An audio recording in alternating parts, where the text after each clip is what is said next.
البدع والأهواء، أهل البدع العقائدية وأهل البدع السياسية.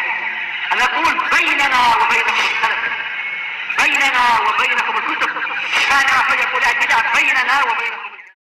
الرحمن الرحيم. قال الإمام البخاري rahimahullahu ta'ala, al-babut tasi', bab yang ke-9, babu halawatil iman, tentang manisnya iman. Yang diinginkan oleh al-Imam al-Bukhari rahimahullah di dalam bab ini adalah menjelaskan bahwasanya iman itu memiliki cita rasa, memiliki rasa manis. Padahal kita tahu tidak setiap orang yang beriman merasakan manisnya iman. Seandainya dia merasakan manisnya iman, niscaya dia itu akan rajin sholat, rajin zakat, rajin puasa, rajin menjalankan ibadah-ibadah, menghidupkan sunnah Nabi, meninggalkan kemungkaran, dan seterusnya. Namun ternyata apa? Tidak semua mampu mencapai tingkatan ini. Berarti ini menunjukkan memang iman itu bertambah dan berkurang. Dan dari sisi yang lain, bahwasanya keimanan di sini dia bukan keimanan apa? Manisnya iman ini adalah hasil dari asal keimanan itu sendiri. Tak mungkin orang merasakan manisnya iman sementara dia kafir, punya dasar iman saja tidak. Makanya sebelum adanya manisnya iman, dia wajib punya apa? Dasar iman. Memang dia adalah orang yang masuk Islam. Nah, baru setelah itu semakin menguat, semakin membesar, akhirnya dia mencapai tingkatan yang paling tinggi itu, merasakan manisnya iman. Makanya Al-Hafidz Ibnu Hajar dalam Fathul Bari mengatakan, yang diinginkan oleh Imam Bukhari di sini adalah menjelaskan bahwasanya manisnya iman ini buah, salah satu buah dari keimanan itu sendiri. Jadi ini buahnya. Baik. Kemudian kita masuk kepada pembahasan hadisnya. Qala al-Imam al-Bukhari rahimahullahu taala, al-hadisus sadisa asyar, haddatsana Muhammad bin al-Musanna qala haddatsana Abdul Wahhab as-Saqafi qala haddatsana Ayyub an Abi Qilabah an Anas radhiyallahu anin Nabi sallallahu alaihi wasallam. Jadi kembali ke hadis Anas lagi. Memang beliau termasuk yang paling banyak meriwayatkan hadis. Dari Anas bin Malik radhiyallahu anhu dari Nabi sallallahu alaihi wasallam yang bersabda, salasun man kunna fi wajada halawatal iman. Ada 3 perkara atau ada 3 karakter yang mana barang siapa 3 perkara itu ada pada diri orang tersebut, dia akan mendapatkan manisnya iman. Yang pertama, ayyakunallahu wa rasuluhu ahabba ilaihi mimma siwahuma. Allah dan Rasulnya lebih dia cintai daripada yang lain. Wa ayyuhibbal mar'a la yuhibbuhu illa lillah. Dia mencintai seseorang dan tidaklah dia mencintai orang itu kecuali karena Allah. Kemudian yang ketiga, wa an yakraha ayyauda fil kufr kama yakrahu ayyuqdhafa finnar. Dia benci untuk kembali kepada kekufuran sebagaimana dia benci untuk dilemparkan dibaling ke dalam api. Baik. Hadis ini sebagaimana yang kita lihat di sini, Imam Bukhari meriwayatkannya dari Muhammad ibnul Musanna. Beliau ma'ruf walaupun belum pernah kita lewati di sini, tapi ma'ruf dalam daras-daras Muhammad ibnul Musanna, Abu Musa al-Anazi al-Basri Az-Zamin, dijuluki Az-Zamin, yaitu apa? Yang lumpuh. Kenapa? Karena memang dulu beliau pernah lumpuh sekian waktu. Lalu apa? Diceritakan oleh Imam Az-Zahabi di dalam Syiar A'lamin Nubala menukilkan dari sanadnya Abu Thahir As-Silafi dan sanadnya disahihkan oleh beliau bahwasanya Muhammad ibnul Musanna ini beliau pada suatu malam, dan beliau memang lumpuh, pada suatu malam dengan cuaca yang hujan sangat lebat, beliau di malam hari itu beliau merangkak turun dari pembaringan dan sebagainya, merangkak Kemudian apa? Dia ambil air wudhu, lalu dia betul-betul berdoa kepada Allah. Setelah itu dia berdiri, tahu-tahu sembuh. Sejak saat itu tak pernah dia mengalami az-zamanah, yaitu kelumpuhan. Makanya sebagian muhaddisin generasi yang berikutnya tak pernah memanggil beliau sebagai az-zamin karena tak pernah melihat dia lumpuh.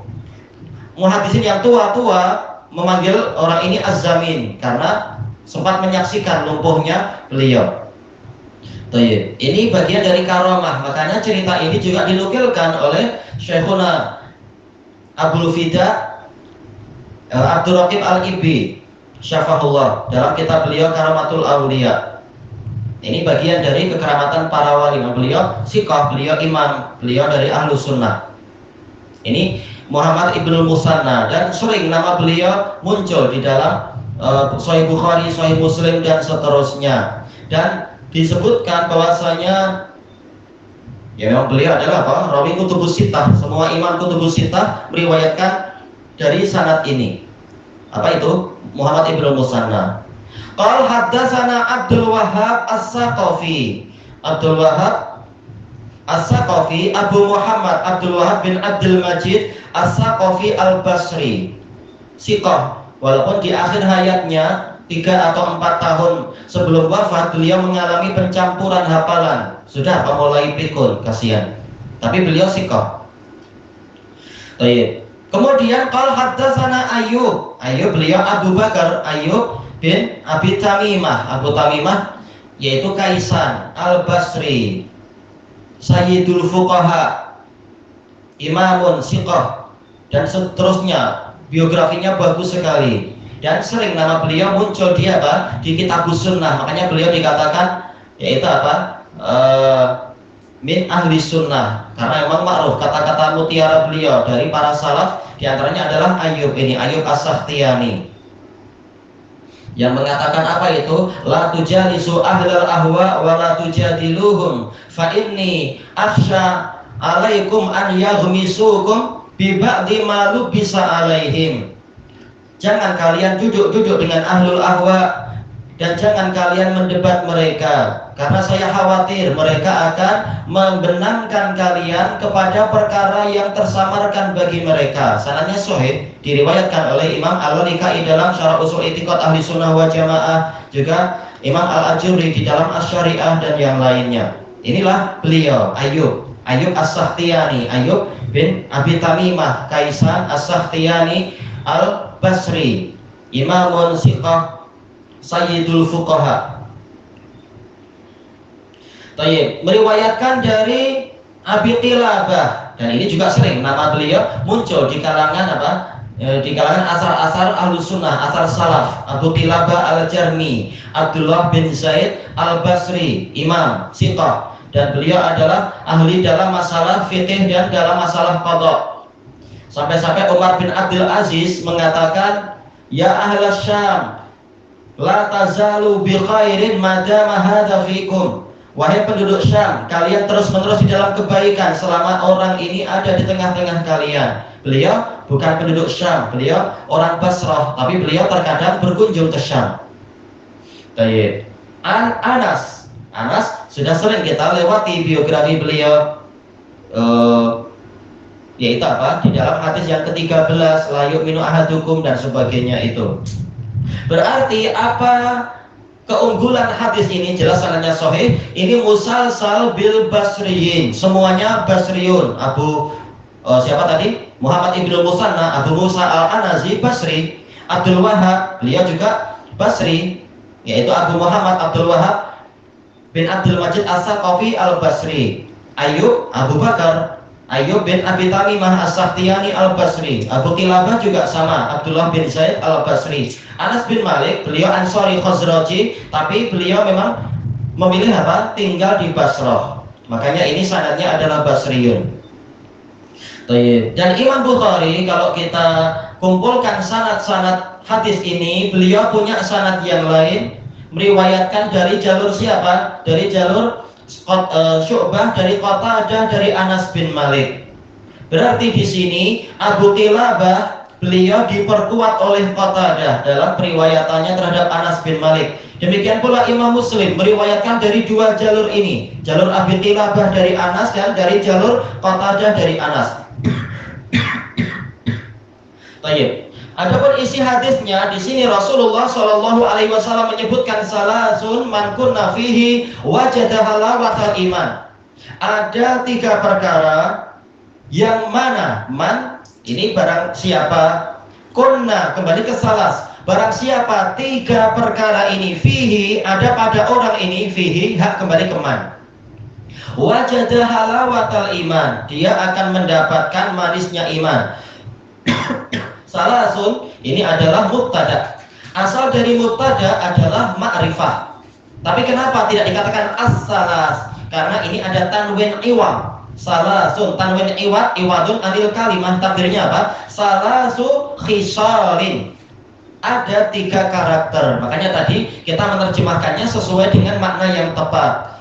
Bukan sekedar ada 3 tapi 3 karakter. Ada 3 karakter yang mana barang siapa di dalam dirinya ada 3 perkara itu, dia akan mendapatkan manisnya iman. Man ini sebagai apa? Khobarnya. Boleh jadi dia adalah man isim mausul, boleh jadi dia adalah sebagai apa? Isim syarat, tak masalah. Intinya yang setelah salasun ini sebagai khobarnya. Tayyib. Berarti di sini Rasulullah Shallallahu Alaihi Wasallam membahas tentang masalah manisnya iman. Kalau dasar iman didapatkan melalui apa? Rukun iman yang 6.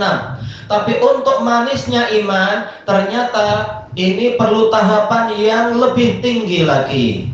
Baik. Al-Hafidz Ibnu Hajar menyebutkan dalam Fathul Bari, di sini Rasulullah Shallallahu Alaihi Wasallam menggambarkan keimanan itu memiliki rasa manis.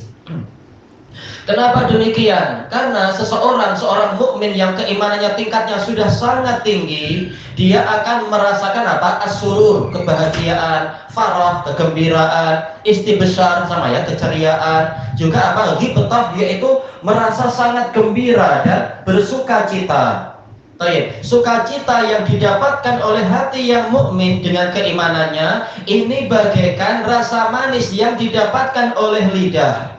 Makanya ini adalah semacam gambaran, menggambarkan sesuatu yang sifatnya maknawi dengan sesuatu yang mungkin ditangkap oleh hissi, oleh indera kita, indera apa itu? Perasa, lidah itu. Baik. Ini kemungkinan pertama, yaitu kenapa keimanan digambarkan memiliki rasa manis, padahal asalnya rasa manis itu diketahui lewat lidah. Iman tak mungkin diketahui manisnya lewat lidah, tapi ini ungkapan dari rasa gembira, rasa sukaria, sukacita dan kebanggaan yang dimiliki oleh mukmin yang tingkatannya sangat tinggi. Dia akan hatinya merasakan itu sebagaimana lidah merasakan manisnya sesuatu yang hali, sesuatu yang memang manis. Kemungkinan yang kedua, Al-Hafidz menukilkan dari ulama yang lain, yaitu kembali kepada buah. Tadi kita tahu, yaitu Imam Bukhari membuat bab ini untuk menjelaskan di antara buah dari iman adalah manisnya iman. Jadi ini membicarakan masalah buah yang manis. Kenapa? Karena Allah Ta'ala telah mempermisalkan seorang mukmin dengan keimanannya itu bagaikan apa? Tanaman yang memiliki buah. Baik. Daraballahu masalan kalimatan thayyibatan kasyajaratin thayyibatin asluha sabitu wa far'uha fis sama tu'ti ukulaha kullahinin bi'idni rabbiha. Allah membuat permisalan tentang kalimat thayyibah. Jumhur ulama mengatakan apa? Kalimat thayyibah adalah la ilaha illallah, dan ini memang dasar keimanan. Dengan apa? Bagaikan pokok yang bagus yang akarnya itu di dalam tanah tapi cabang-cabangnya sampai ke atas. Tu'ti ukulaha kullahin. Dia memberikan buah-buahannya setiap waktu. Tapi apa? Bi'idni rabbiha. Dengan izin dari Rabbnya. Baik. Ayat ini, ayat Ibrahim ini telah ditafsirkan dengan hadis Rasulullah SAW, hadis muttafaqun alaih dari Ibni Umar radhiyallahu anhuma. Permisalan seorang mukmin adalah apa? Yaitu an-nakhlah, kelengkapan dari hadisnya itu ya, akhir hadisnya, yaitu bagikan pokok kurma. Mungkin tanaman-tanaman yang lain tidak mampu menghasilkan buah setiap waktu, tapi kalau kurma, memang kalau setelah dia mencapai tingkatan tertentu, sudah saatnya berbuah, dia akan selalu berbuah sepanjang tahun. Baik, tahun berikutnya juga demikian sampai kalau sudah tua ya wajar, tiba waktunya rehat ya rehat, sebagaimana seorang mukmin. Maka mukmin mungkin pada waktu pertama kali dia beriman pada Allah belum ada buah, tapi setelah sangat masa sudah sangat kuat, akhirnya dia mulai menghasilkan buah, dan buahnya itu terasa manis. Dan nanti akan masuk kepada hadis-hadis yang berikutnya yang membahas masalah apa, mukmin yang membaca Quran itu memang bagaikan apa? Bagaikan tanaman utrujah. Utrujah kalau kita lihat di gambarnya itu adalah semacam apa? Limau mandarin katanya. Intinya adalah apa? Manis-manis dan baunya wangi.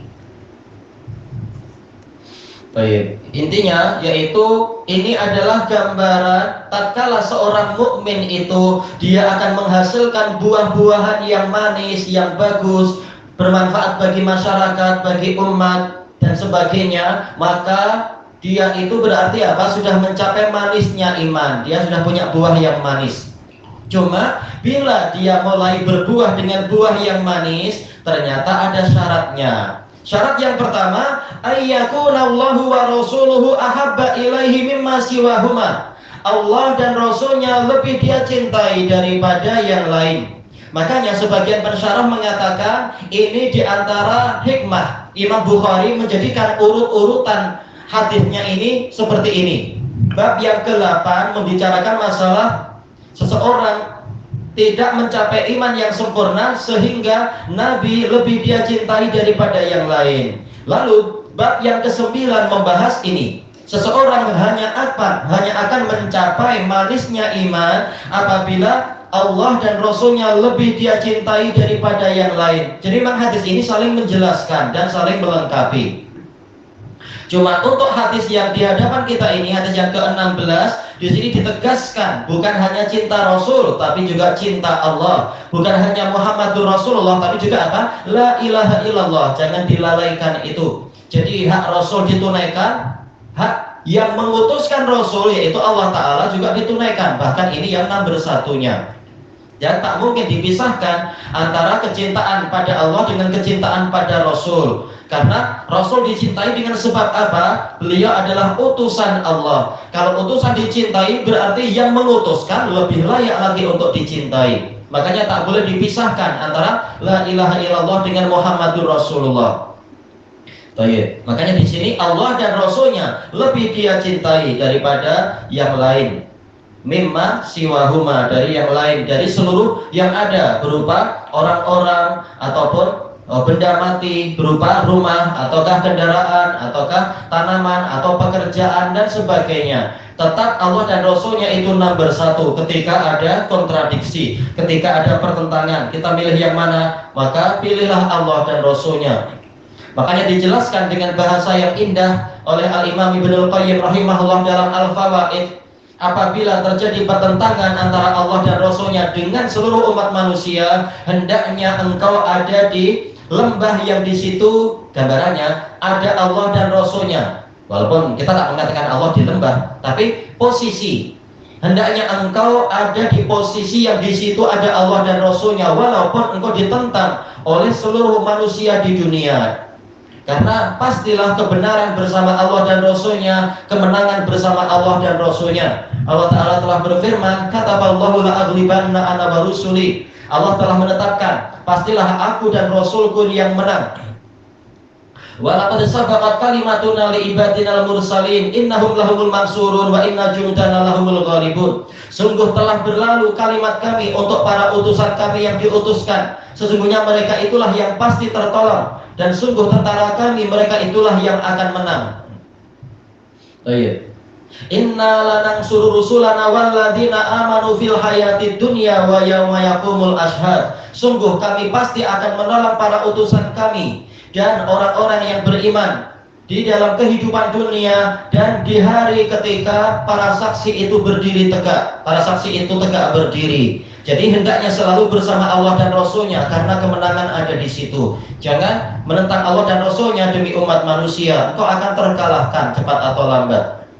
Ini syarat yang pertama. Dan dalam syarat yang pertama ini terkandung banyak konsekuensi yang sebagiannya telah dijelaskan dalam hadis sebelumnya. Yaitu apa? Menghidupkan syariat Allah dan sunnah nabinya. Juga apa? Lebih menaati Allah dan Rasulnya daripada ketaatan kepada yang lain. Juga masuk di dalamnya adalah amar ma'ruf nahi mungkar dan melaksanakan nasihat lillahi ta'ala. Kemudian yang kedua, wa ayyuhibbal mar'a la yuhibbuhu illa lillah. Dia cinta kepada seseorang, jadi boleh, bukan dilarang. Bukan hanya cinta pada Allah dan Rasul, yang lain tak boleh. Boleh cinta kepada seseorang itu boleh, tetapi apa? La yuhibbuhu illa lillah. Dia tidak mencintainya kecuali karena Allah. Kalau orang ini taat kepada Allah, saya cinta pada dia. Kalau ternyata dia maksiat, apalagi dia murtad, na'udzubillah, atau dia jadi ahlul bidah, maka saya benci engkau karena Allah. Nah, inilah manisnya iman akan dirasakan oleh orang itu. Cinta benci karena Allah Ta'ala. Ini terkait apa? Kecintaan yang sifatnya syar'i. Adapun kecintaan jibiliyah, Nabi pun mencintai pamannya walaupun pamannya itu kafir. Ini kecintaan karena masalah keluarga. Yang penting jangan dinambersatukan. Nomor satu tetap Allah dan Rasulnya ketika ada kontradiksi. Kemudian, dan ini dibahas secara sangat bagus oleh Imam Ibnul Qayyim rahimahullah di dalam kitab beliau Raudhatul Muhibbin, tentang bagaimana cara melaksanakan ini. Masalah kita cinta pada seseorang namun kita tidak mencintainya kecuali karena Allah. Buktinya adalah ketika dia maksiat, maka kita membenci dia. Tentunya setelah apa? Dinasehati dia, degil dia, bahkan membangkang, layak dibenci. Tapi kalau maksiat tapi masih boleh dinasihati, tak layak dibenci, berarti dia masih punya iman, masih punya rasa malu, masih punya rasa takut, cuma dia masih manusia biasa. Diriwayatkan dengan sanad yang sahih oleh Imam Ibnu Abi Hatim Ar-Razi di dalam apa? Kitab dalam muqaddimah kitab beliau Muqaddimah Jarh wa Ta'dil, menukilkan dengan sanad yang sahih dari Sufyan Ats-Tsauri yang beliau mengatakan, idza ahbabta syakhsan lillah summa ahdatsa fid dini hadatsan falam tubghidhu fa innaka la tuhibbu lillah. Apabila engkau mencintai seseorang karena Allah, kemudian dia membuat perkara baru dalam agama ini, lalu engkau tidak membencinya, berarti engkau tidak cinta dia karena Allah. Berarti apa selama ini? Cintanya mungkin karena dia handsome atau cantik, atau dia kaya, atau dia dari anak bangsawan, atau ada kepentingan-kepentingan tertentu. Atau mungkin betul dia cinta karena Allah, tetapi dia tak tahu orang ini berbuat apa, kebid'ahan dan sebagainya. Dia tak tahu. Kalau dia tahu, niscaya dia membencinya. Kalau memang cintanya tadi ikhlas karena Allah. Kemudian yang terakhir, wa ayyakraha ayyauda fil kufr kama yakrahu ayyuqdhafa finnar. Dia benci untuk kembali kepada kekufuran sebagaimana dia benci untuk dilemparkan ke dalam api. Alangkah jauhnya gambaran orang yang ini dengan apa? Orang-orang zaman sekarang yang sebagiannya mereka rela murtad demi mendapatkan satu kotak Indomie kalau di Indonesia, atau satu karung beras. Karena apa? Tak kuat diuji dengan kemiskinan, lalu apa? Dia rela untuk pergi ke gereja mengambil kat-kat dari para pendeta yang jahat-jahat itu atau para juru dakwahnya. Anda senang dikasih duit, bulan depan udah dikasih pesan kalau Anda mau lagi sila ambil di hari Minggu di gereja itu dan seterusnya. Na'udzubillah. Rela menjual agamanya demi sedikit kesenangan dunia, dan ini adalah fitnah. Sebagaimana diriwayatkan oleh Bukhari dan Muslim dari Abi Hurairah radhiyallahu anhu, yang mana Rasulullah sallallahu alaihi wasallam bersabda, "Badiru bil a'mali fitanan kaqifa illailil mudlim, yusbihu rajulu mu'minan wa yumsi kafira, wa yumsi mu'minan wa yusbihu kafira, yabi'u dinahu bi'aradin minad dunya." Bersegeralah kalian untuk mengerjakan amal soleh sebelum datangnya fitnah-fitnah, kerancuan dan kekacauan yang dia itu datangnya bagaikan potongan malam yang kelam. Ada waktu itu seseorang yang di pagi harinya masih mukmin, petang harinya sudah kafir dalam jarak hanya beberapa jam saja. Ada juga yang petang harinya mukmin, pagi harinya sudah kafir.